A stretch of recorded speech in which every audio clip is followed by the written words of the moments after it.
Reserve. The root of all our evil, it begins with the Federal Reserve. Hey, yeah, well, let's go back in time when everybody was so proud of a man. I'm Tommy Salmons. This is year 0. Today, I have BR from BR Hates the Feds on the podcast. I met BR at Childerberg. He's a great guy. He's an agorist and a homesteader, and wanted to have him on to kind of give him a platform on my podcast on the Libertarian Institute, and let all y'all that have never heard of him hear him. And I think this conversation went well. As always, RyanBunting.com. For all of your graphic design needs, go to RyanBunting.com. Ryan Bunting is a great anarcho-capitalist and libertarian. He's also a great graphic designer.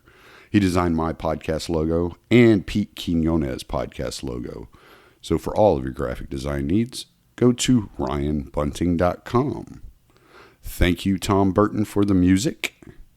And if you're interested in listening to me and my wife banter with other libertarians and like-minded people, subscribe to my Patreon at patreon.com/TD Salmons, or become a paid subscriber at TommySalmons.com, which is my Substack.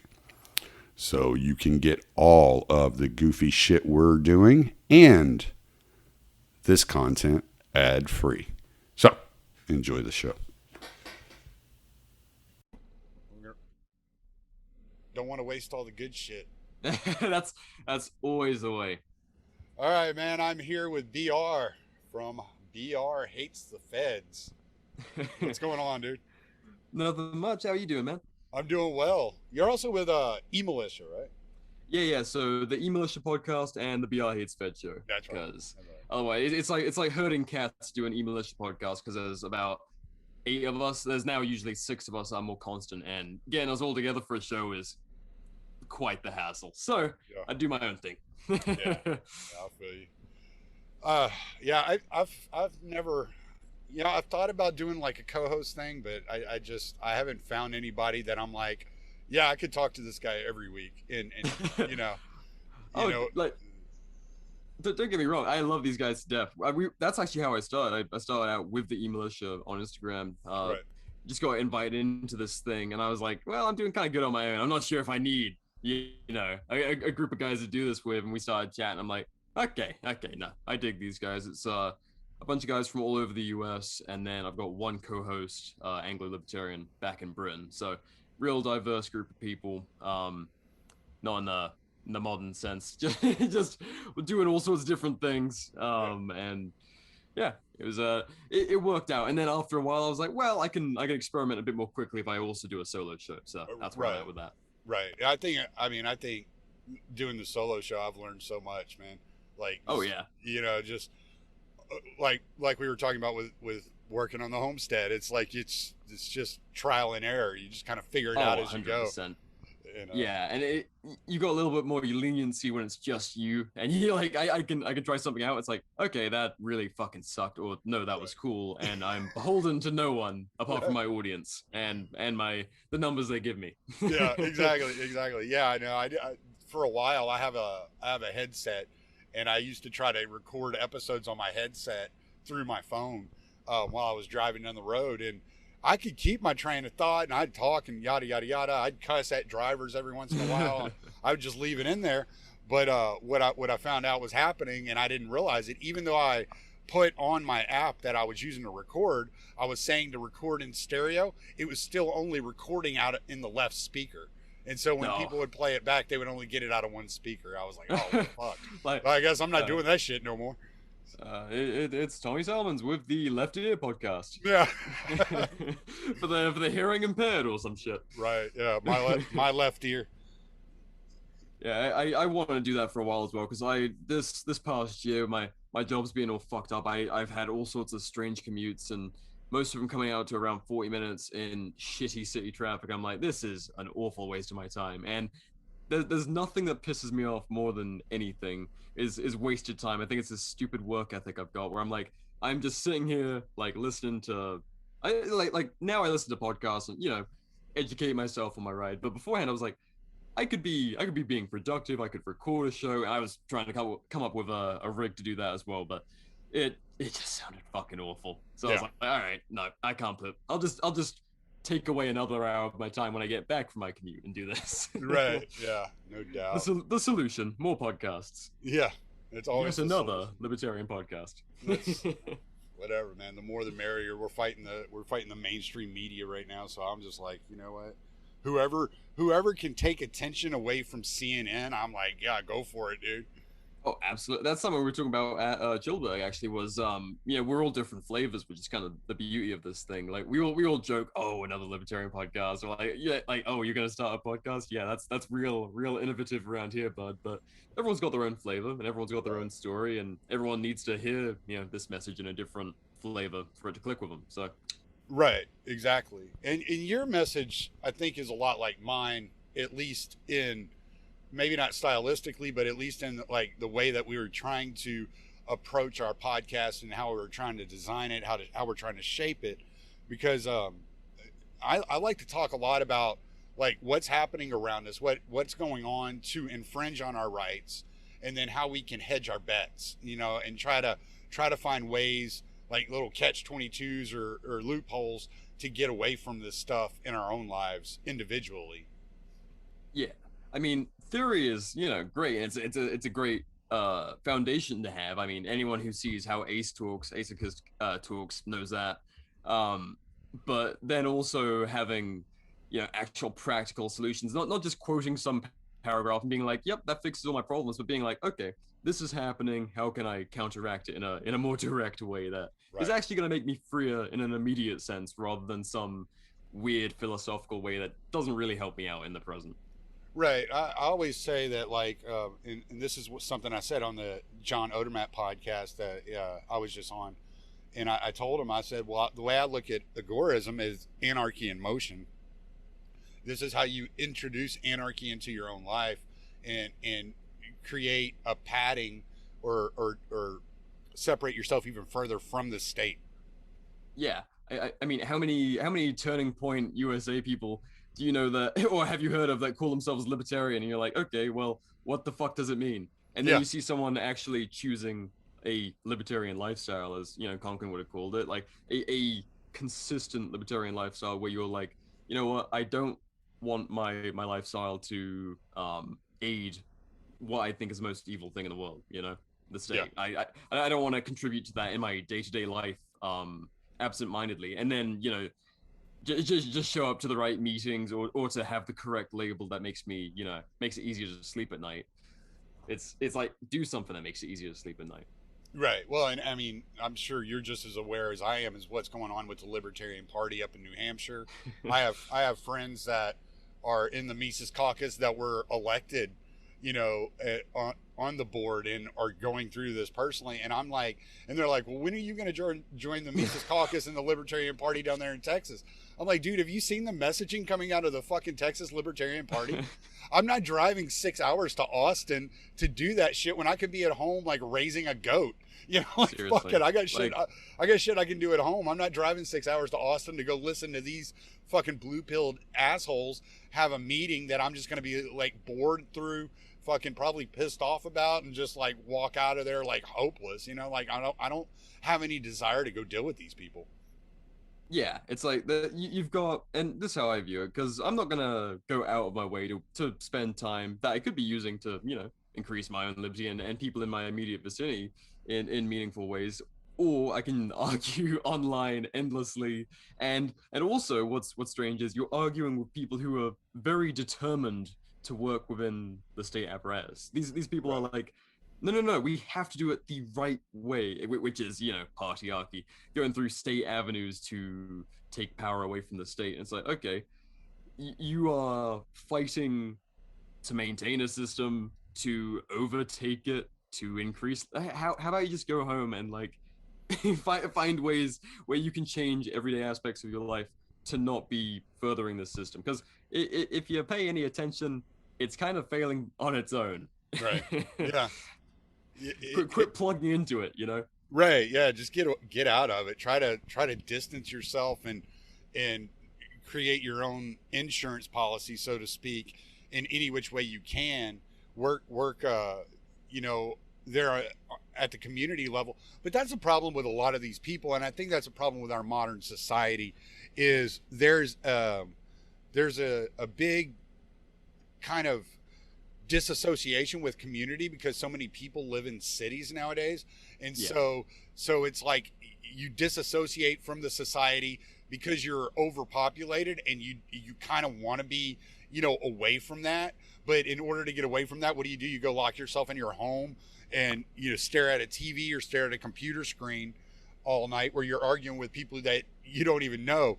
So rather than engaging, you know, on a small scale, like at a neighborhood scale even, or, you know, just between, you know, your 3 or 4 neighbors near you, you're online arguing with somebody who's, you know, 9,000 miles away, who's never going to change their mind, you know? And so sometimes it just seems, you know, like a lot of people, though I understand like I understand living in a city because I did it for a long time, and you get to the point where you're like, I just fucking hate people and I don't want to be around them, you know?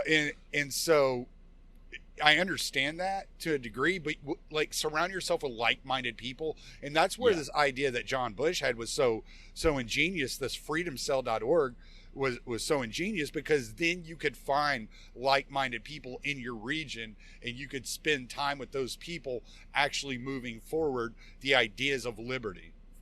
Yeah, it's like, how about you opt out of the rat race and like clambering over each other and chewing each other to pieces, and you actually find people that you can build something with. I mean, what a difference that makes, instead of, because we're so desensitized to having to combat each other to get our way.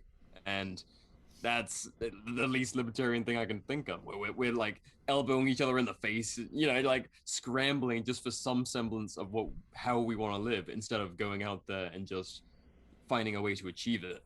Right. And I think, unfortunately, it's kind of come down to how so many of us, like as a society, we outsource our responsibilities. No one wants to, you know, actually have to dig trenches and like, you know, build planters and like, you know, work on a homestead, because being self-sustaining, being independent, in a way that's meaningful, is really fucking hard work.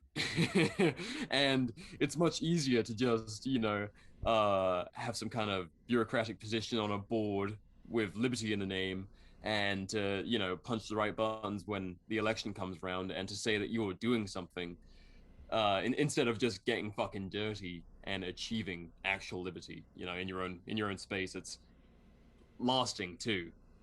Right. I mean, how certain is an election compared to a self-sustaining community? Yeah.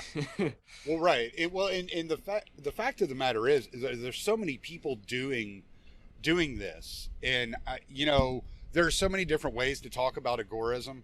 You know, there's the black market, the gray market, the white market, you know, and it's just like there's so many people already homesteading that are not political, right? Yes. So it's like that's a big thing. Yeah, or there's so many people doing, you know, who are plumbers doing side jobs on the weekends that aren't political at all, you know? So you already kind of have this built-in like mindset within the American culture of doing this, right? Yeah. And so all you're doing is promoting something that people are already doing. So then it's like connecting with those people, right? There's a guy that lives near me who delivers the crushed concrete I use for my driveway, right? He only takes cash, and I am perfectly happy with that. And this is what he does as his full-time job. And I'm like, that's great, dude. Like, whatever, dude. Like, the man just reports the numbers that he wants to report. Whatever. Whatever those numbers are. I love it. And really, like you said, it's not about just having just political people. Like, can you imagine a homestead of just hardcore, like, people with their nose in a book, 24/7 anarchists? It would be, I'm sure you'd get some shit done, but it's not quite like people who just don't give a fuck about that. They're like, yeah, the theory's nice, but I'm trying to get the food in for for the Right. season, dude. There's more important stuff. Do you mind trying to get that on audiobook and listening while you dig, fucker? Yeah, seriously, like, come on, we're wasting daylight. uh, I think I, like many other libertarians, have found myself jaded after going various avenues trying to achieve this thing, in a way that wasn't hard work. And I might not have realized that I was kind of putting off the hard work, but inevitably I was. And I think a lot of people find themselves in that, because back in the UK, I was going along to LP UK meetings, and yes, such a thing does exist. And there was maybe like 4 people at a time at these meetings. But the biggest one I ever went to was 5, and they said to me, all right, after we were chatting about recreational McNukes and anarcho-capitalism and all sorts of things for like an hour in a pub somewhere, all dressed in yellow like a bunch of fucking dorks. They all go, all right, so Bia, do you want to take over the meetings, because we're actually all emigrating to Colorado next month? And I was like, no, actually, that sounds awful. Why the fuck would I want to stay behind? You guys are doing the thing, and I'm staying in this country that there's not going to be any kind of solution to Britain's Orwellianism apart from absolute state collapse. At this point, there's no escaping it. So I followed suit and fucking moved westward, where there's actually space to get away and do this kind of thing that we're talking about, homesteading, and the whole American culture of frontiering. It still exists. People don't realize it, but you go rural enough, they're not going to Costco for all their supplies. Right. Yeah. they're making what they need for the most part. Yeah, absolutely. I mean, I don't know if England has anything, any population like the Amish there, but America, we still have the Amish, Yeah, it's strange, because while you do have like community gardens, and there is like a bit more communal, like rural stuff that goes on, it's just not quite the same almost natural mutual aid network that seems to crop up in rural America for some reason. People just don't. It happens on a much smaller scale. It does exist, but it's just nothing like naturally. Eggs for milk and helping out, with farm equipment and all that stuff, like right up the road. It just doesn't happen, and I don't know why, but the culture's just much more fertile here to see that kind of thing kick off at large. Yeah, and I don't know if it's odd to me, like still, because I talked to Beatrix about all these things, and her being from South Africa, it's just a completely different mindset. And she lived in London for a while. It is just completely different mindset. When she moved here, she would say something and I'd be like, yeah, we don't do that. Like that's not a thing, like whatever. They might do it up in the Northeast, but we don't do it down here in Texas. Yeah. Like that's just not the way we operate. Whenever someone says that to me, I'm like, I love hearing that. we don't do that here. Oh, good. Yeah. Me neither. Yeah. I remember it was funny, like when I was visiting her in South Africa, there was they have this habit where you'll have like guys that, because their poverty is so high, it's a third world country, their currency has completely collapsed since the end of apartheid, and it's a third world country, and I'm not justifying apartheid, I'm just the government that took over after apartheid was like even worse than apartheid government. I mean, it's bad. But so they had this issue where they have like, these people are so impoverished, what they'll do is they'll just go hang out in a parking lot. Right? Yeah. And as you pull into the parking lot, they'll start waving you over to show you where to park your car. And as you get out of your car, they're holding their hand out asking for money. And you're like, I didn't need you to fucking do that, dude. I didn't ask you to do. And I'm like, no, this shit would never fly where I come from. That dude would just get knocked the fuck out. Like, Yeah, he's I'm not giving you $5. Fuck off, dude. yeah, like, who the fuck do you think you are? So, like, we're in this little town, and this guy washed her car, like, as we're walking around this town, and we walk back, and she goes, "Oh my God, the car's dirtier than it was whenever I left. I knew they were going to do this, blah, blah, blah." And he walks up, and he goes, "I washed your car." I said, "I didn't ask you to." She looked at me, she goes, "You can't do that." I said, "I just did." You know, like, I don't give a fuck. Yeah, it's strange how I guess it's like almost begging with like a trapping element, because I've seen that. I went to Egypt, and what they'll do, they'll walk up to you and just like slap something in your hand. It'll be like some little trinket that you didn't fucking need, and you're like, I don't want this, dude. Like, fuck off. Just do I look rich? And Westerners generally do by comparison. People do dumb shit like wearing like Apple Watches out there, and they're the people who really get mobbed. I dress like shit all the time, so they looked at me and they're like, well, you're European, so I'll try it on. And naturally, I was just like slapping it right back. I grabbed their hand and just slapped it right back in. I was like, "Yep, thank you." Yeah, thanks, but no thanks, buddy. I don't need that. I'm not collecting shit just to collect shit. That's just not the way I operate here. Yeah, it's strange. American culture is so friendly. Like, over there, they have that kind of thing, but they want something from you. And then here it's just like, well, I'm carrying a gun. You're probably carrying a gun. Let's shake hands and smile at each other. And it's like to get to come to a culture like that after living my entire life, not in that. It's such a strange shift. But Texas, I mean, holy shit. Everyone's so nice down there. From what I've, apart like cities, everyone's a dickhead. But that's cities. Yeah, they're right. a cancer. But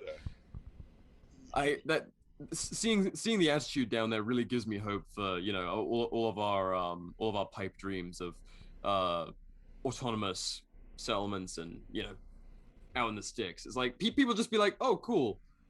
more people bringing in money and shit into our area. No one's gonna give a fuck. Yeah, I mean, I really think you're gonna. And I was saying this last night. I was talking to Patrick McFarland last night, and I was saying, I think really what you're gonna see is like they're gonna realize that they can't control the more rural populations, and I think they already know this. And so what they're going to do is they're going to corral as many people as they can into the cities and enclose them into these cities as best they can, get them trapped in these cities. And then you're going to have your, quote unquote, upper echelon culture, those within the cities. And you're going to have the savages that live outside of the cities, and it's just going to be painted that way no matter what the reality is. Well, yeah, I mean, you gotta fence in the reliable tax cattle that produce good milk and meat, and then the rest, it's like we're gonna try and control them, but I mean, we're very early on in terms of Conkling's whole theory of how the state's gonna collapse. We're in like he seemed a little bit optimistic in the Libertarian Manifesto. I think we're still on phase 0 for anyone who remembers the kind of track of how we're going, which is what he said it was in 1980. Well, walk us through that, because number one, I needed a refresher, and number two, I don't know if all my audience has heard that before. I off the top of my head, I'm not the one to go to. I was just bringing it up because like the way he talked about it was we're starting off because it was 4 phases, right? Yeah, and we start off, everyone essentially is on board. There's like no alternative to this. It's just everyone plugs in, right? And that's kind of where we're at. And I should have made everyone's gonna be like, he's a bad agorist now. Off the top of my head, I have got so many concussions under my belt.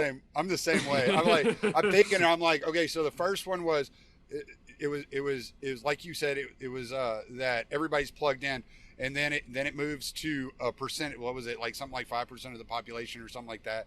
But then it eventually gets up to like I've heard Sal say he thinks we're in phase 3. Really? Because I believe phase 3 is where people start losing faith in the government. Okay, right? Well, Sal's a much better agorist than me. He's memorized. I think he's read these things like 50 times. He has them memorized. But so like I'm I mean, Sal gets all the credit for Sal and Mel or Small Crimes on Twitter gets all the credit for turning the entire E-Militia Agoris, because before that we were all very much like collapsitarian types, and they managed to. We're all like very new Agoris, but very eager at the same time, and Yeah. um, they definitely get the credit for turning us from kind of hopeless nihilism to, oh hey, I can actually do something today that'll make tomorrow better. Yeah, Sal introduced me to Agorism last year.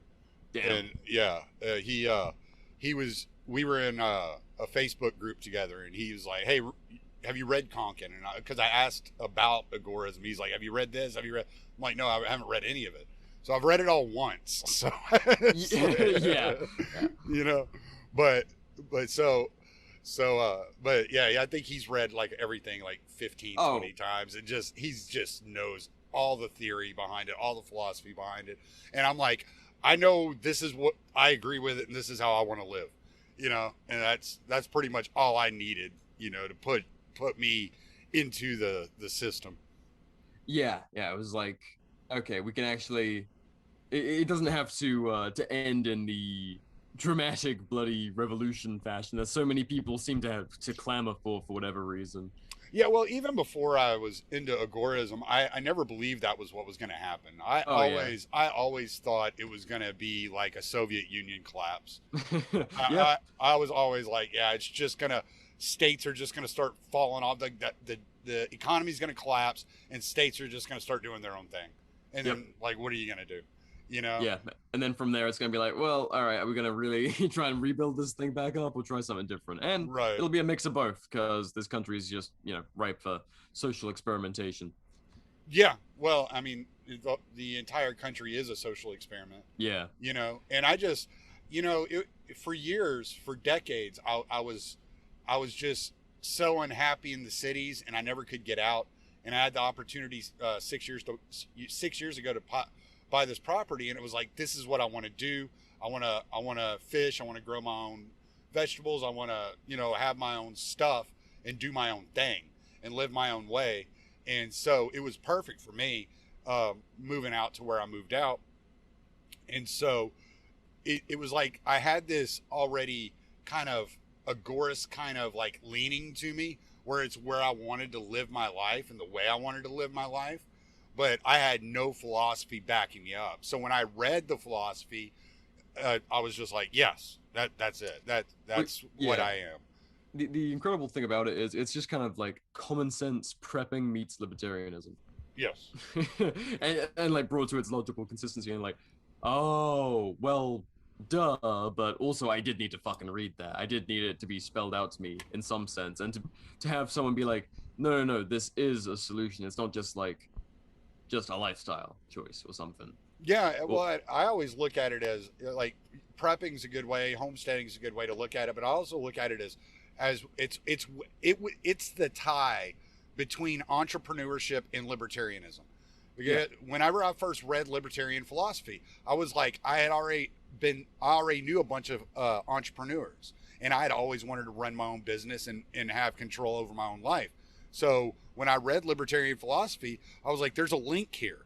You know, that there's this link here of individualism that naturally runs through the veins of both of these ideologies, both of these ideas. So, and it was like trying to find that link. And then, like I said, Sal introduced me to Konkin, and I was like, oh, there it is. Yeah. You know, it's the relief seeing that it all fits together quite neatly in the end. It just takes a little bit of work to get there, but right, yeah, no, I mean, I'm still working full time, and even going yeah. home, I'll be still working full time, and I'll be driving a truck, but I'll be home every night. You know, and that's going to make a big difference. It's going to give me a lot more time to do a lot of the things I want to get done. You know? Yeah, and that's what tells me this, you know, this thought process is the way to go, because it's just learning. And if you're constantly just learning new skill sets and stuff, I mean, is that ever gonna be to your detriment? I mean, just one skill set after another that can either make you more autonomous, you know, capable on your own, not need others to get things done, or it's helping you be financially free, you know, in terms of if it's things that can be made entrepreneurial. Even just growing your own stuff and selling it. I mean, that Right. alone, like we were talking about pumpkins being a very good one. If you can grow pumpkins in time for October for the Halloween season, I mean, that's a lot of money from a few seeds. If you can just sell them on a neighborhood level, you'll make a decent amount of money back for all you spent on your first harvest, and then from there it's just progression. Yeah, and I probably will. I probably would plant another. I have more seeds at the house, and I probably will plant some more pumpkins um, around August. But it depends on how the greenhouse is going and how cool I can get it in there, because I don't want to, because like, well, they say in the zone I'm in, because I'm in zone 9. I'm sure you're in zone 9 as well. So they say in the zone I'm in, I can grow pumpkins between March and July, and then September to November. And I'm like, well, shit. If I plant them in September, they won't be done. They won't be ready until November. And if I plant them in July, they'll be done in September. So like I'll be missing October. So how do I get it? Yeah. How do I time it to where I can get them in? So that's part of working with this greenhouse and getting it built, is figuring out how I can let's say start plants like in December, right? And I can start like tomato plants in December, and they'll be big enough to where I can sell the entire plant come March, when people are starting to buy. So, because what I've noticed is I always buy seeds, because all the places around me that sell plants, their plants are always out in the elements, and so their plants aren't in great shape. Whenever I get them home, it's a struggle to keep them alive, if I can keep them alive, And so it's like, okay, even the little farm supply feed store down the road, even their plants, I was looking at their strawberry plants the other day, and I was like, they're in such bad shape. They're already brown. They're not doing well, and they're keeping them in the shade, out of the sun. I know they're watering them. I know the lady who owns the place, she's a sweet old lady, but it's just like, I can't justify. I'll buy chickens from you all day long. I'll get my chicken feed here. I'll buy my soil from you, but I just can't justify buying the plants here, because I get them home and they either die immediately, or I get I get a couple of fruit off of them, and it's gone. And it's like, well, this is just a waste of my money. So if I can keep them in a regulated climate in a greenhouse, and put a sign out on the road saying, hey, I'm selling plants, and have people stop by and see that they're a better quality plant than what they're buying at the grocery store, at Walmart, or wherever, I could probably sell them. Oh yeah, I mean that's always the way. When we look around here, like OfferUp and all those kind of third party things where people are selling them independently, it's like, oh wow, they look nothing like the store ones that are just crammed into Right. little pots and malnourished by some high school that doesn't give a shit. Right. Yeah. And it's funny too, because I mean, I didn't get the words out of my mouth that I was going to build a greenhouse next week, and my wife is already, can we plant this and this and this? I'm, whoa. We still got to kind of watch the seasons a little bit. You got to understand it's going to be hotter in that greenhouse than it is outside. So we're going to have to kind of figure all that out. So it's going to be like a game of, that we're going to have to try to figure out on our own. But yeah. I mean, I was like, I'll get a shade cloth. We'll cover it. We'll do what we can to get what we can to grow, and get this Malabar spinach up to where it cools down the greenhouse. And then maybe we can grow, out of season, tomatoes or cucumbers or something like that out of season, when I can get where the sun isn't beating directly on them and just killing the plants, Yeah. And that's something we were talking about at Childeberg a little bit, was how our ladies are both like very much into the gardening thing, but like not into the agorist theory stuff, or like getting heavy on all the book stuff, but absolutely like into the lifestyle, which is awesome. I mean, my lady's definitely a better gardener than me. I just lift the heavy shit and take photos. I'm like, yeah. Look what I did. We're doing it. But no, like, and what we were talking about earlier with apolitical people just picking this stuff up because it's just the way to go. Right. I mean, it's just naturally happening everywhere. Like this last year, we've seen so many people that just, like, how many people do you know that have started gardening just kind of weirdly, impulsively? Yeah. Because I know a ton.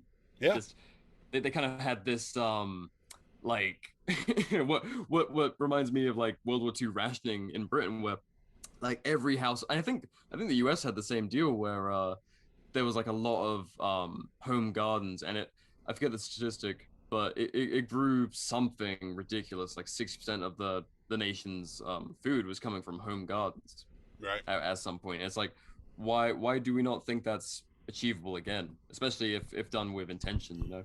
Right. Well, and then you watch, this over the last year, and just how the supply chain's been affected by the lockdowns. Yeah. And then Bill Gates goes and buys 242,000 acres of farmland, and it's like, whoa, hold on.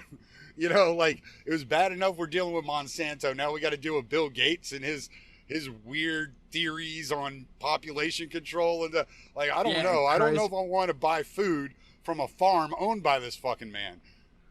We're gonna be setting up fucking intentional communities, and we're gonna be accidentally bordering Bill Gates' farmland. That's gonna be the weirdest fucking vision of Ancapistan I've ever heard. Yeah. Like, Well, it's gonna be. Did you get your Windows cabbage today? It's gonna be like the the series Man in a High Castle, right? Where you had the neutral zone in between that was like basically all anarchist, and then you got this fascist government on one side and this fascist government on the other side, and you're kind of sandwiched in the middle. And it was kind of funny. Did you watch that series? Because I thought I didn't. I was very interested in the premise, but I'm not an Amazon guy so much. Well, it was based off of a Philip K. Dick novel or short story, and it was really interesting the way they did it. And I don't even know if they realized what they did, but even in the neutral zone where it was just anarchy, there was no government control over the neutral zone, but all of the violence that they showed that took place in the neutral zone was carried out by state actors. It was coming in. Yeah, it was either the Japanese like in there, like after an exile or a fugitive, or it was the Nazis coming in after a fugitive, causing all the violence. And none of it was done by the people that lived there in that zone. Like, can you just leave us alone, guys? Right, yeah, exactly. I love it. Yeah. It's always funny, like, every time you see this idea of what, Hollywood anarchy in films and TV and books, it's always like, yeah, but was it really that bad, or was it a third party fucking it up? Right. Yeah. It was somebody trying to be the state, is what it was. What was happening? Somebody was trying to be a state. Yeah. The warlords would take over. Oh, you mean those people that want to be the state? Yeah, no, we don't want them around either. What they mean when the warlords will take over is the warlords will stop wearing suits and ties and be a bit more honest about their intent. Right. Yeah. They're not going to be sending a military after you. They're going to be commanding an army. Yeah. Yeah, it's like, oh no, they're actually not lying to us anymore. Right, yeah. Yeah, exactly. You just want to live in Mad Max. Well, it'd be, I don't know. I mean, I'd figure it out, dude. Yeah, I mean, the chances of them running across me in that scenario, like, all right, like, whatever. I mean, I'll find me a place out in the swamp where nobody will come find me. Like, all right. Yeah. I mean, worst case scenario, I turn up back at my house after missing for 6 months and, some bondage gear with a few lashes and something, Right, yeah. Honey, I'm back. Sorry about that. Extended vacation. Yeah. Oh, my ass is sore. But you get these scenarios now and people don't even like recognize it because the state's doing it. Shit, I was just reading an article that Andrew Napolitano wrote for antiwar.com talking about how they're allowing, and I can't remember the guy's name off the top of my head, but one of the people that were held in Gitmo for the attack of the USS Cole or whatever it was a few years ago, and they were holding him captive and they had tortured him to get a confession out of him. Well, that's not admissible in court. So what they did is they came up with this idea of having FBI clean teams. So the FBI would come in and interrogate him the right way, and then they would use the tortured, confession as part of the interrogation. They would say, Jesus, oh, well, this came out in the interrogation too.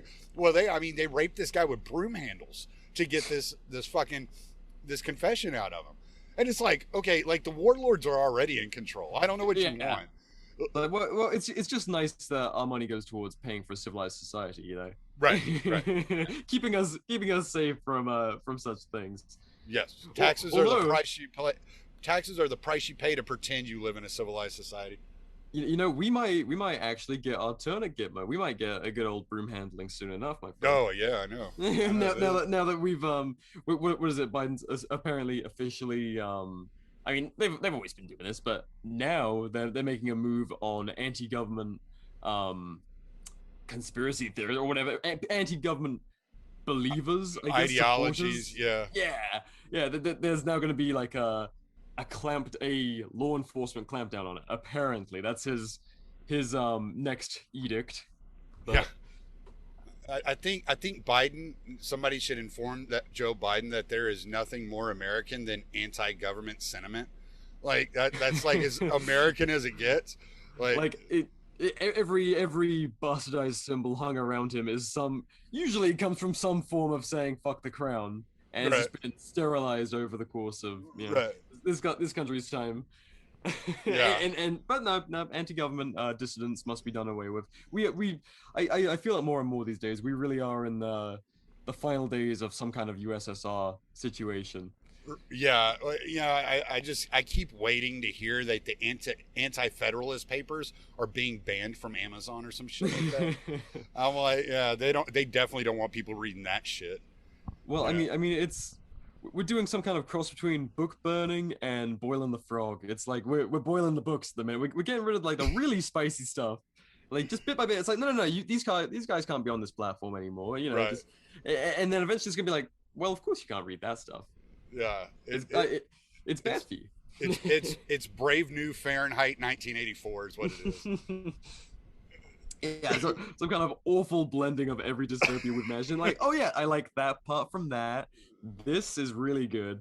And how about that? They're gonna love that. Well, no. See, that's the thing. They took all the worst parts. They didn't even take the good parts. They took all the worst parts. I'm British, so everything has to be through the lens of sarcasm. Otherwise, I'll just do myself in. Toaster bath is the solution. Yeah, no shit. But yeah, it's fucking crazy though. I mean, I was thinking I tried to post. I tried to tweet at somebody. Somebody said something about, you don't understand what the Second Amendment's for. It was never for having guns to fight the government. So I tried to send them the Federalist 46, right? Which is the Federalist Papers 46th chapter, and it's all about the Second Amendment. And all they're talking about is how the Second Amendment was intended for the people to keep the military and the federal government in check, so that they didn't overstep their bounds and start carrying out laws that the people didn't agree with, right? And so I tried to tweet this at the person, and Twitter stopped me and said, "We have determined that this link is inflammatory and offensive." I was like, it's the fucking Federalist Papers, man.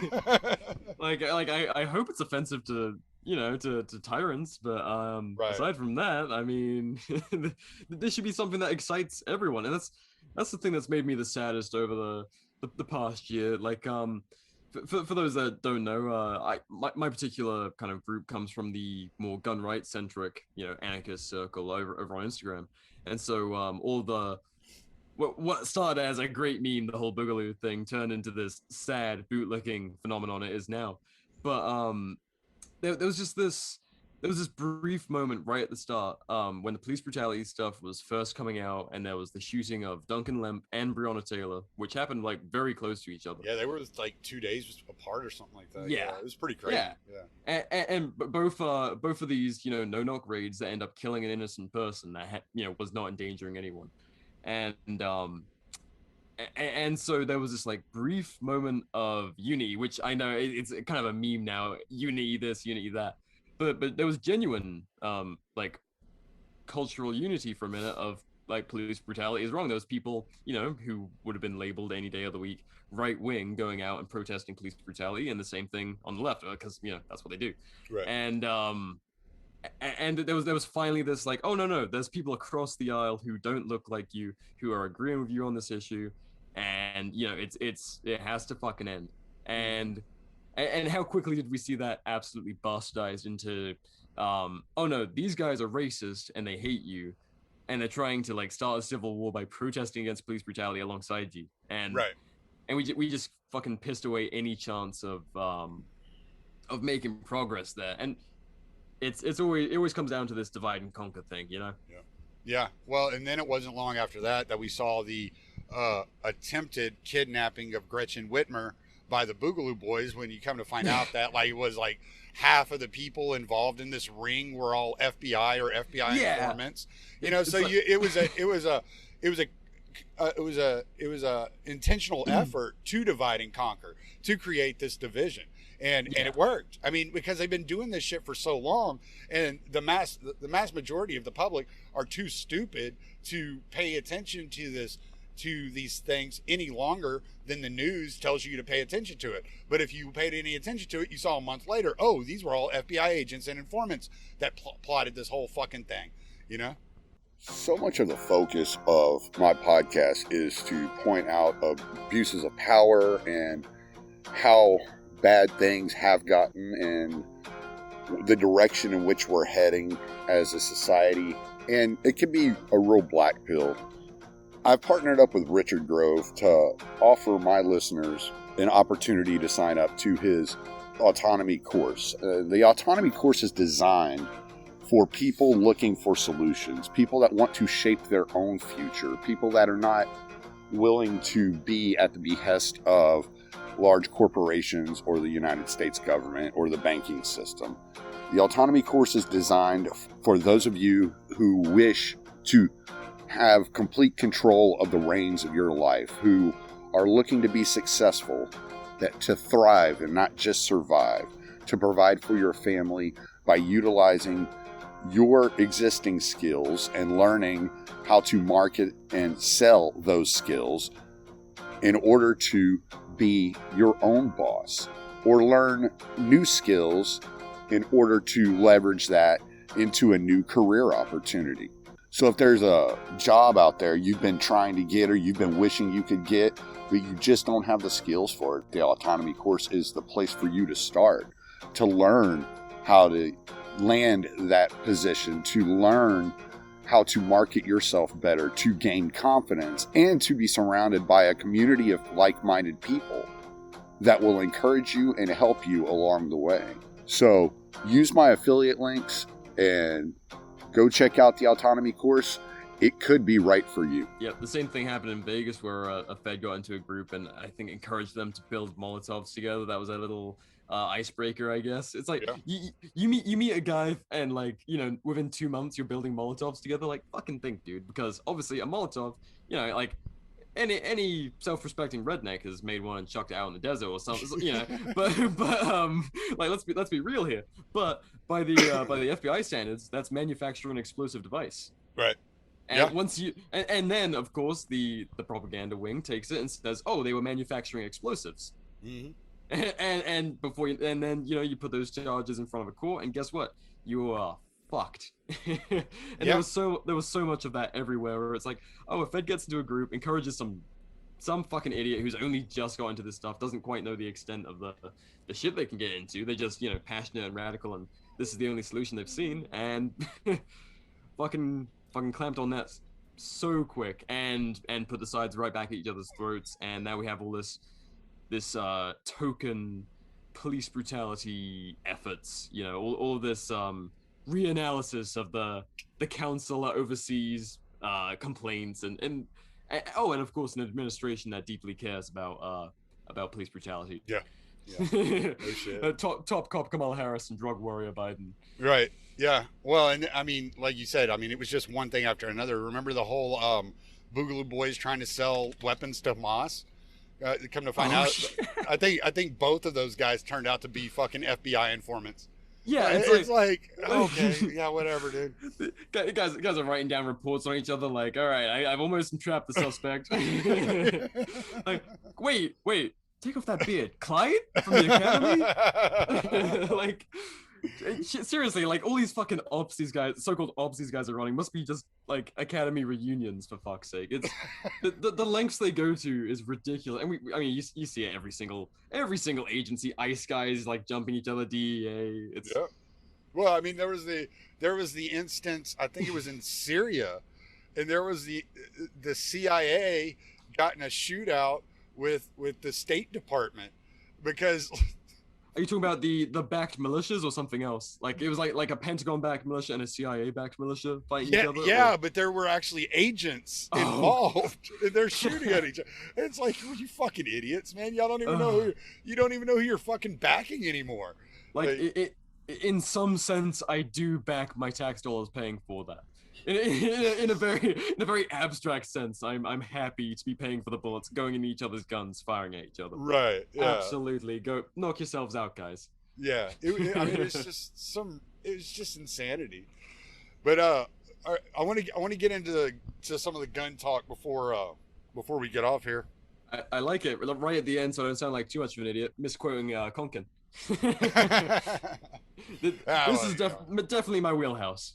Yeah, well, I mean, I guess I could have gotten on DuckDuckGo and looked it up. It probably would have taken me like 2 seconds. I tried, but I couldn't find I was looking like the black, gray, white, red market diagram, and I can always find like that whenever I want to reference it. But the right. Phases of revolution, I just need to put. I'm a fucking graphic designer. I need to put together some infographics for this stuff. Yeah. So I can find it. Yeah. But all right, so. One of the things I was talking to you about, and I've been saying this for quite a while now, and I know people are going to be like, oh, what a fucking FUD or whatever. I'm like, I don't give a shit, dude. You can call me whatever the fuck you want because I'm going to be eating. Because I've been saying that, to me, I'm looking at the temperature. I'm looking at the situation on the ground. And I find myself way more concerned with the broken supply chain and the collapsing money supply than I do with getting invaded Waco style, right? Yeah. So in my mind, it makes more sense to me to have 5,000 rounds of 30-30 and 410 than it does to have 5,000 rounds of 9mm and 5.56, if you ask me. Yeah, and it's funny because maybe a year and a half ago I would have been like, that's kind of a FUD take, but nowadays I feel myself kind of trying to balance the sensible, pragmatic Agorism, and then also the they're coming, the black helicopters, oh my god, paranoia that's part of my personality at this point. And I always go back to the phrase peaceful, not harmless, and you absolutely, I think, if you're doing something where you think you might be fucked with, because if you're not, and it's not like a real concern for you, it depends on what you're talking about, because if you're in a realm where you're talking about things that very well could get you raided, even everyone from Carrie Wedler, if you're familiar, she's been raided. Maybe I'm not sure if I can say that. I think I can say that. Anyway, people have been raided in our community before. People who are not violent, and with no purposes to be raided. Right. And yet, it's because usually they're soft targets. It's not usually people who it's like, oh, that could be a really fucking bad event.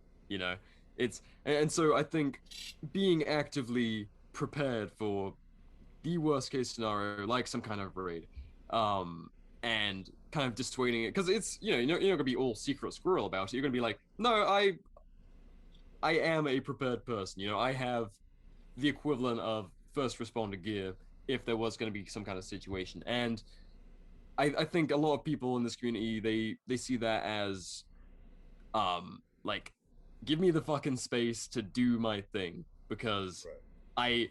I'm not, I have no intention to get in some kind of propaganda inspired civil conflict if it ever kicks off, other than to keep people away from my fucking gate, Right, exactly. and to any extent I can, protect innocent life and shit like that. But so I think that's the intention behind so many people, having a plate carrier with good body armor, sorted out, a good fighting rifle if things really go into it. But that's mainly amongst people who are doing like out front political activism, like the gun rights stuff, where they very well could be raided just for speaking their mind. Right.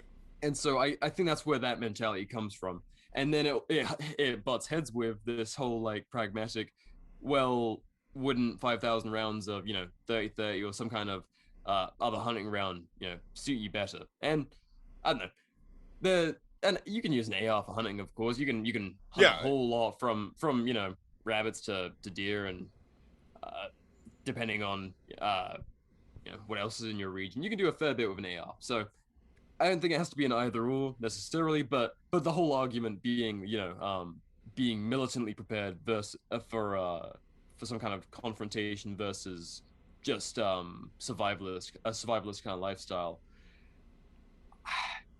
Something that Pat Watson, Uncensored Tactical, talks about is how hard it is to get resources to you to do something like a raid or whatever it might be. Right. So if you're in a particularly rural area, like more so than even Ruby Ridge, like you are fucking out there, you're doing the mountain man thing. Yeah, I wouldn't fucking bother with a fighting rifle, really. You'll probably be fine doing your thing. They're not gonna really bother with you. But if you're in a population center and they can make an example of you, then it's probably best to have some kind of thing that when they bring the report in, like, all right, should we even think about doing this raid? They're like, no, absolutely not. Right. And that's kind of what I've got for both sides of that. Yeah, I just kind of think that, like, if all right, let's say, like, with my situation, for instance, and I'm not out like Ruby Ridge style. I'm not that far out. But, yeah. But let's say, like, with my situation, all I talk about is hedging your bets, like growing your own food, selling eggs, doing things like that. And I encourage people to do side jobs. Whatever. If they find that so threatening that they're going to raid me, I'm not going to shoot back. Because because me going to jail will get people up in fucking arms protesting. Just for saying grow your own food. Oh, you're gonna lock the dude up because he told us to farm. Like, all right, whatever, man. Like, if that's really what the hill y'all want to die on, y'all go ahead and y'all cause this whole fucking political drama to come your way because I'm growing my own food and don't want to buy Bill Gates approved fucking beef or whatever, Hey, eat your fucking Microsoft beef, goddammit. Yeah, right. And you'll like it. Yeah, we're gonna get that microchip in you one way or the other. Beef ingested microchips. Good Lord. No, I 100% get that, and it really it's like a slighter scale of how necessary that kind of thing is, because I think if you're doing the intentional community thing, you don't want to be necessarily a soft target. Like they can, just roll past your gate and you're just gonna have to stand there and, be cuffed. You want it to be more like, we could meet you equally. Right. And I want you to acknowledge that, and I want this to be a known thing. Like, just like the, what was it? Was it Bundy Ranch with the cattle in Nevada? Yeah. Yeah. Like, that I pay a lot of attention to that back in England. I know a few people who are loosely associated, shall we say, and just kind of, that was something that was very impressive to me as like a Brit sitting in Orwellian England, watching people stand up to, not just like a few cops, like a few sheriffs, but SWAT team. They were like, they didn't know how it was going to end. No one did. Right. And they got them to back down without a shot fired. And that, as an anarchist with a firm gun rights stance, using firearms to keep peace instead of being like a soft target that encourages the foot to come, and the boot rather to come stamping on, is my focus. So having that preparation, and if you had a community of people having the training and stuff to counter that, I think is a worthwhile deterrent. Whether you utilize it or not, it's also part of the conversation when you know, when they roll up and they're like, we don't approve of you trying to unplug like this, you know, whatever it might be for. Yeah. It and I think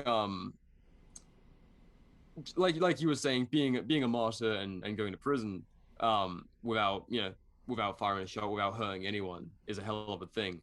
And I think it is the same to be armed and to not fire a shot, or to withhold force instead of just blindly using it, you know, is a hell of a thing too. Right. Yeah. No. Absolutely. And I agree. I agree that like you should be able to defend yourself. I'm not arguing against that. Yeah. But I'm just saying, like, I just look at it. I'm just like, what kind of, like, how could they even justify it? We arrested some redneck farmer for selling eggs out of his backyard.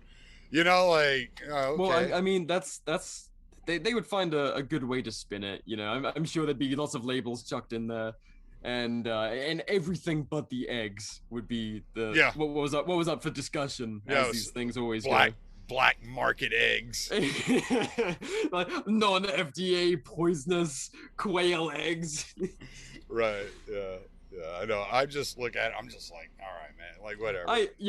That's just for anyone who's not from that was my kind of explanation for the mentality for people who might not come from this, from like, because we all acknowledge gun rights and you know, the right to be an individual and to be able to defend, you know, your bodily autonomy and all that. Right. But it's we sit and we soak in this stuff. This is like kind of what our part of the community focuses on. So it's something that everyone's, I mean, there's been so many different scenarios where, you know, cops have rolled up and it's been like, all right, what's the move for this situation? Like it was a while ago, maybe back 2019 even. Whiskey Warrior, I think it was somewhere on the East Coast. It was upstate New York. It was like a big thing in the firearms community, but a bunch of cops rolled up on him, and he was making it sound like they were coming on him for a red flag thing. And then there was conflicting stuff. There was for a domestic. There was like so much hesitation. And so it's people might see the more heavy gun rights people as like very gung-ho with like kind of how we respond to various pushes with like anti-gun legislation and stuff. But it's actually like a very steady hand for the most part. Like these people really do think about you know, the right way to use force, either symbolically or, you know, what is the line and what is you know, like what is their purpose in this big jigsaw of a state monopoly on violence, you know. Yeah, and I mean, going back to the Bundys, I think they handled themselves the exact right way. You know, yeah. Like I don't have any beef with the way they handled themselves.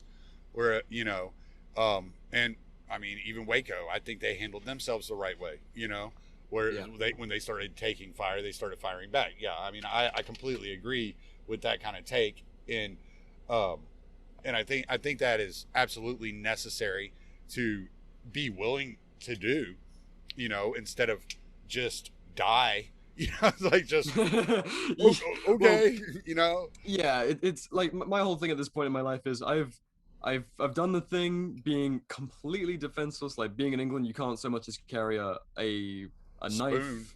Well, you can't carry a knife over 3 inches, and it can't be locking.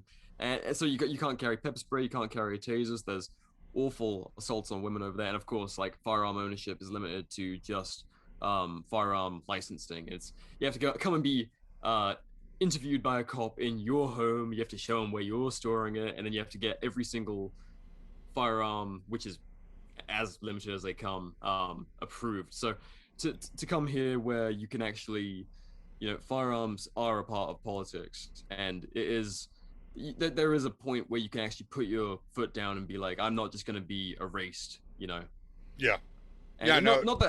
Not that it's an option anyone should be enthusiastic for, or like, you know, like blasé about, but just knowing that there is that final reply, if things get to a point that's not sustainable, you know. Yeah, absolutely. And I mean, you know, I was talking to my dad about this at one point, and he told me, he said that he's having trouble finding certain shotgun ammunition. And I was like, well, I know where to get that if you want me to pick you some up. And he's like, no, I have some. And I was like, all right, well, you don't need more. Do you want more? Like, what's going on? Like, are you just making a offhand comment that you can't find it? Like, what's going on? And he goes, nah, I have enough. If I need any more than this, then shit's gotten really bad. And, I probably don't want to be around this place anymore. I was like, I guess that's one way to look at it. I always love those old man replies where it's just like, well, if everything's really fucked, I guess it's just my time. It's like, all right, dude. Probably better off. I'll just enjoy myself from my grave. Like, all right, fucking hell. Yeah. It's like, well, fuck that. I don't want it to be like that, shit. like give it a go, like Yeah. you'd look good with a pink mohawk, and like, come on. you can rock it for a few weeks. Come on, let's practice being the gray man. All right, like let's at least go this route. Can we at least do this? No, for sure, man. It's funny though, like, because I'm from originally I'm from Southwest Louisiana, and it's like, I guess it's just something in my mentality that all I ever wanted to do was just be left alone and take care of myself. Yeah.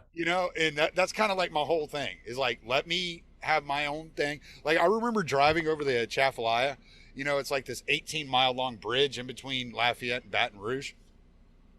And you'd see all these, like, they're basically shacks that are built on, pieces of wood and turned into like these houseboats that they tie off to the beams of the bridge. And people live in these fucking things, and they just live there and fish and kind of do their. And I always thought that would be like such a cool fucking life. It's like, fuck, nobody would fuck just... with you. Yeah, like all I got to do all day long is wake up and fish and eat and go to sleep. Like, all right, I could do that. So it's just one of those things that has kind of always been like my kind of like idea of my life would be to live in this like really simplistic way, taking care of my own shit, being left the fuck alone. And I find myself in this situation where the government's intruded so much that now I have to pay attention to these fuckers that I never even fucking cared about until I was like 38 years old. Yeah. I just totally ignored them my entire fucking life, and now suddenly I have to pay attention to them. Yeah, like, and being a particularly, not particularly, but like a younger anarchist, every year I learn of more intrusions, and I'm like, how the fuck did that get? Really? No.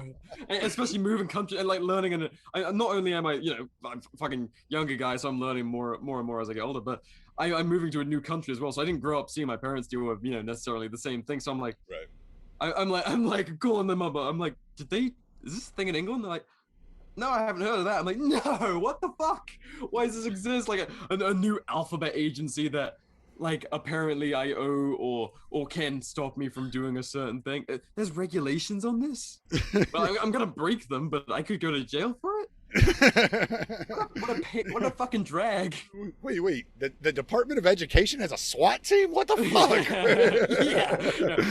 This is America. Yeah. Welcome to the land of the free. Free to have a SWAT raid.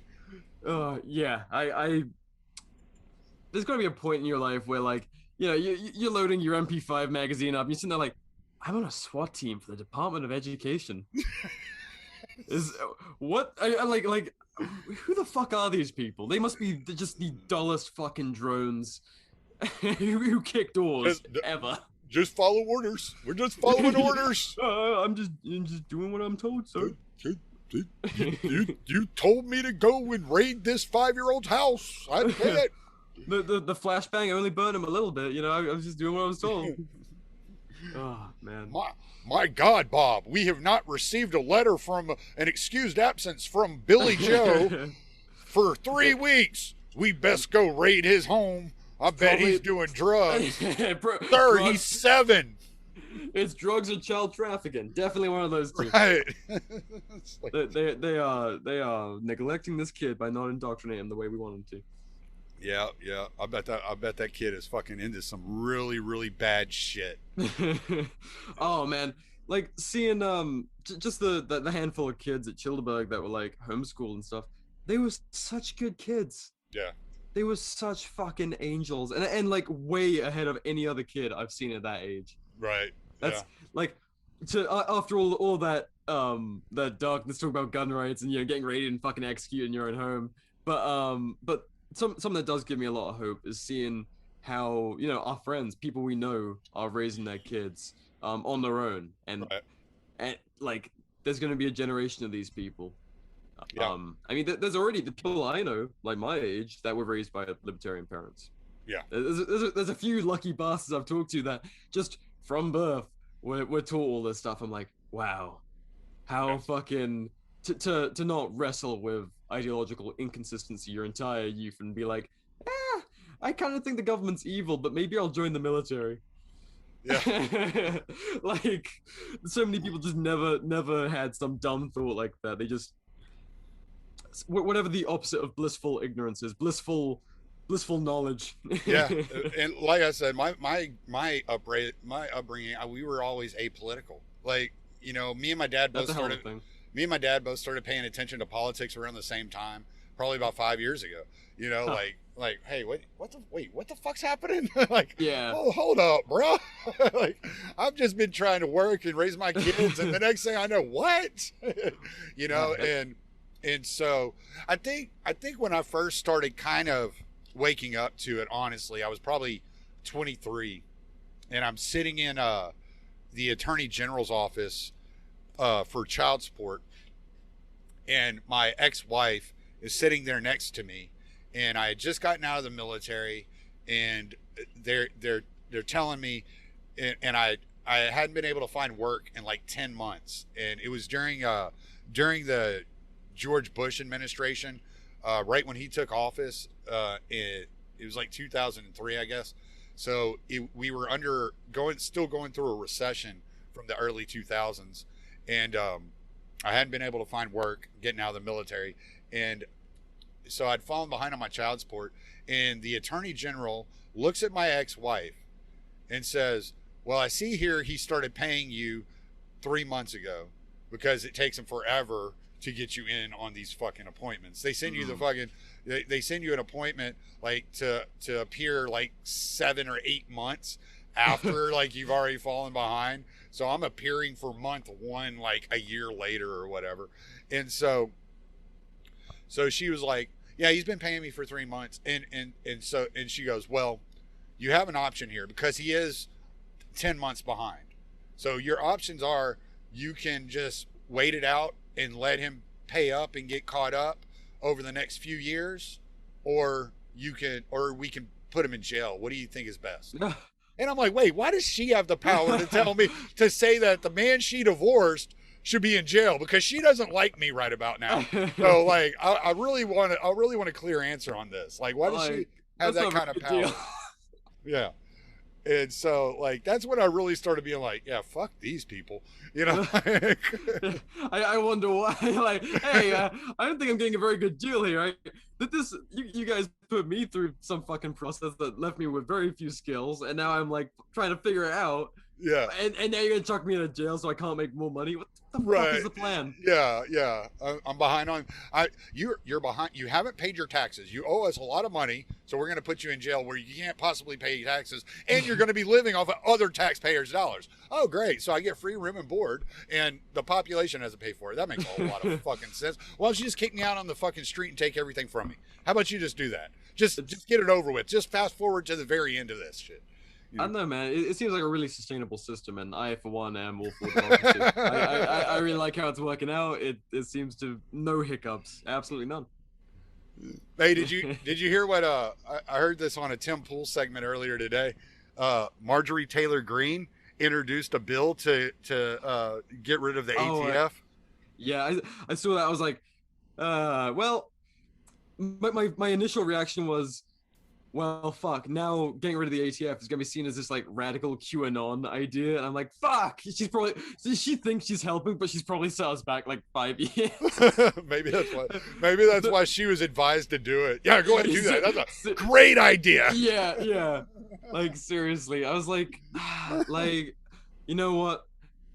on the one hand, I had no hope that it was going to go through some political process to solve it anyway, because why would the state ever give up such an awful power like the ATF over one of the most vital things that makes the American populace powerful, firearms. Right.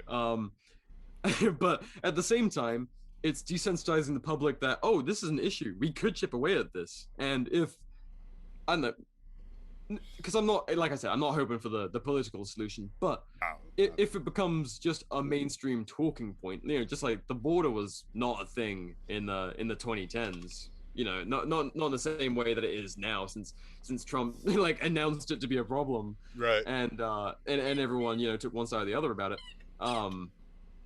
But hopefully it'll evolve like that. Hopefully there'll be enough crazies that are into it to push it, and it'll bleed into the boring mainstream conservative culture. Yeah. Matt Gaetz co-sponsored it, so it's like two of Washington's favorite people. So Yeah, like this is gonna go over like gangbusters, man. We're making moves now. It's gonna sink like How many like a fucking libertarians? boulder. How many libertarians insist on voting Marjorie Taylor Greene for president in 2024? Ah, Christ! You know what? I'm glad I got kicked off of Instagram, if only for the fact that I don't see everyone just like licking her right now, being like, "No, this is great." But you know what? That whole Overton window thing. It's been interesting watching the rights talk about law enforcement, because you see all of the Democrats and progressives responding to this bill like, oh, I thought conservatives backed the blue, and it's like I mean, for one, that's frustrating as fuck. And then they're not like, yeah, we should get rid of this outrageous federal agency. They're so backwards on that, but and so confused on it. But if the right starts to really bleed into like, well, I of course back the blue, but a few of these federal agencies, maybe we should be getting rid of them. And Yeah. who knows? I mean, it's an interesting pressure to have, Yeah. and to be able to lean on and then radicalize more conservatives that leak into that area. Well, and somebody needs to let these Democrats know that the ATF hasn't worn blues since 1995 in the raid on Waco. So that's out of the question. Now they just wear military fatigues. Seriously. So, but hey, man, I got to get back on the road. Yeah, of course, man. Yeah, you got any closing statements? Plug away anything you got to plug, all that good jazz. Well, I mean, of course, fuck the ATF. Yep. I hope to see them begging for change by the time I'm a gray-haired hippie with a rifle. I would absolutely love to see former federal agent just sitting on the side of a cup. But no, aside from that, you can listen to me on the BR Hates Fed show, and that's my solo podcast. You can find that on damn near every podcatcher, Spotify, iTunes, YouTube, wherever else. Same thing with the E-Militia podcast, which is kind of my group what's going on discussion. We have tons of guests. We got to drag you on, Tommy. Yeah. Because I'm dragging a lot of those guys down to the next Childeberg. So they got to come, man. That was so much fun. Yeah, I want like a libertarian or a E-Militia live recording. That'd be cool. Yeah, so we're gonna drag them down. And if you want libertarian merch, Liberty Punk Inc. at spiritresistance.com. All right, man. And I'll make sure I get all these links from you, and I'll put them in the show notes, and therefore everybody can find all that down there. Oh, I got one more actually. Go for it. My new Substack, the Anarch. That's right. So I'm trying to do like a Liberty Vice thing. News and culture without the bootlicking. So yeah. That's the goal. I'm looking for good writers, contributors. Already got like a handful of people coming out with some really interesting stuff, and trying to do something that's not just the regurgitation of the current confirmation bias headlines. We want to do something a bit more interesting, something more centric to our odd culture we're growing amongst our community. So right, yeah, and that if anything, libertarians do need to involve themselves in culture a lot more. I say that all the time, because politics is downstream from culture, and by changing the culture, you will change the way a lot of the population looks at culture. I mean, look at the amount of impact that Vice has had over what 10 years they've been around, Yeah. So Like we need to stop being just a political entity and start being more just an entity, a community, Right. a group of people doing stuff and creating new things instead of just, adding our comment and our slap on to what everyone else is doing, right, yeah. And you need to remind I'm gonna go ahead and stop the recording and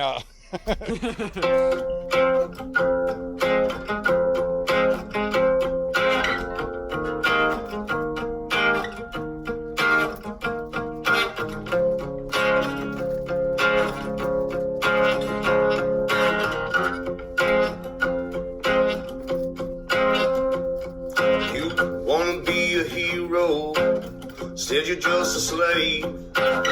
All your good intentions took you to your grave. Your pride is how they killed you, with the flag you wave just like a fool. They promised you a mountain, gifted you a stone. They demanded that you throw it into your neighbor's home, and then seize all that they worked for and give it to the throne just like a tool. Well, as we all just stand in line and glorify new ways of being cruel, it seems to me humanity is not something that they're teaching us in school. They dumb us down all around, propaganda, their pollution. They set a cage up on the stage, a facade for all solution. They build a wall, block them all from this mental institution. It's insane. Now they're writing their own rule books and they're crossing all their T's. They're fashioning their people to all wear beggars' knees. If you want a clean drink of water, well, you must say pretty please. It's all a game. As we all just stand in line and justify these crimes done in our names, it seems to me authority and tyranny are both one and the same. Well, it's time to change the channel. It's time to set things right. Make them all rot with fear in their beds at night. Devour all their worthless souls and sacrificial right, just like we should. Cause this world it needs a cleansing to burn away the shame and destroy all the remnants of those who are to blame. And we'll stack them up like cordwood, watch them sizzle on the flames for good. Well, as we all just stand in line waiting for some kind of Robin Hood, our liberty will never be until our right to freedom is understood.